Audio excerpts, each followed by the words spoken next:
So there's a couple new game types in the beta.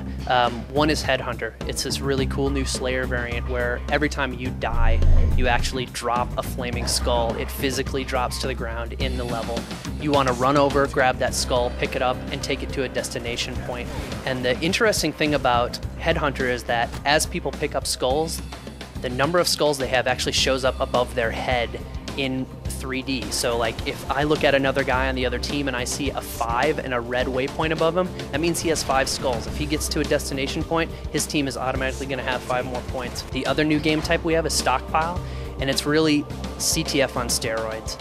You've got 2 persistent bases, 1 for each team. Once again, it's a team game. 4 neutral flags spawn on the map, and they get collected every minute. So you want to grab a neutral flag, bring it back to your base, and when the minute rolls over, if there are any flags inside your base, they get collected automatically, and that score gets added to your team score. So it becomes really interesting because not only are there flags showing up randomly in the map in different locations, you can pull flags out of the other team's base before the time flips over. So it really becomes about protecting your flags at your base before they get collected, but also grabbing them out of the other team's base before they can score points. Double kill. So there's one more game type that we're talking about now and people get to play in the beta, and that's Invasion.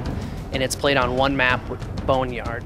So this is really a multi-tiered, objective, fictionally based game type. It's Spartans versus Elites. Elites have just landed in this ship Boneyard that UNSC are pulling apart a frigate, and the Spartans are actually defending these 2 areas in the first stage. The Elites have to run up, get into the ship, take one of these 2 territory locations. As they take one of the first locations, these shield doors drop, they move into the second phase. There are 2 more territories, one inside the smelting facility, one immediately outside. As the Spartans take those, it actually cracks the case and a core is exposed inside the smelting facility. At that point, it turns into a kind of like a one-flag CTF game. So this whole thing is a progressive type of game where you're moving through the map. The environment is actually changing as you're going along. More spaces are being opened up. In that last phase, the Elites have to take the core and bring it to a Phantom on this landing pad that's waiting for them. Now, each phase, they only have 4 minutes to get through the phase.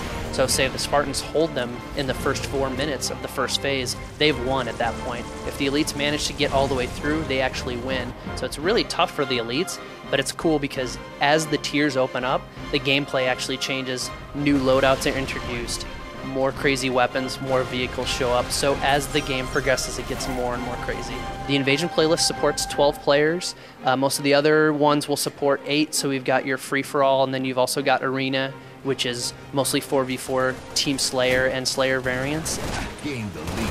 So really when people start playing the beta, you know, we're giving them a taste. We're giving them a sampling of 4 maps. We're giving them a sampling of some new game types like Invasion, Headhunter, Stockpile. And then we're also, the really important part is, you know, this is an awesome way for people to play the game early, but in the long run, this is really helping us out on the networking side and helping us test the game and really having the fans help us test the game and make it better. The Halo Reach beta is launching May 3rd on the 360. Your exclusive way into it is through Halo 3 ODST. Hope you guys have a good time.